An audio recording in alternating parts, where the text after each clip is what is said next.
ایک اور افسوسناک خبر دیں پی ٹی آئی کے رہنما خرم شیرزمان نے بتایا ہے کہ شیرشاہ دھماکے میں پی ٹی آئی رکن قومی اسمبلی عالمگیر خان کے والد بھی جاں بحق ہو گئے ہیں۔ افسوسناک خبر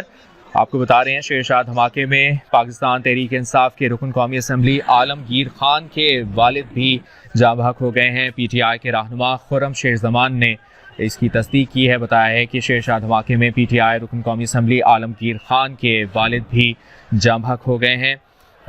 کراچی کے علاقے شیرشاہ میں پراچا چوک کے قریب یہ افسوسناک واقعہ پیش آیا، دھماکہ ہوا، 12 افراد جاں بحق ہوئے، اور ابھی پی ٹی آئی کے رہنما خرم شیرزمان نے تصدیق کی ہے کہ شیرشاہ دھماکے میں پی ٹی آئی رکن قومی اسمبلی عالمگیر خان کے والد بھی جاں بحق ہو گئے ہیں،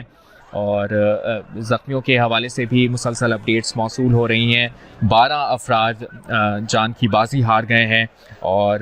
12 افراد ہیں جو کہ زخمی ہیں، 4 کی حالت تشویشناک بتائی جا رہی ہے۔ شیرشاہ دھماکے میں پاکستان تحریک انصاف کے رکن قومی اسمبلی عالمگیر خان کے والد بھی جاں بحق ہو گئے ہیں، یہ تصدیق کی ہے پی ٹی آئی رہنما خرم شیرزمان نے۔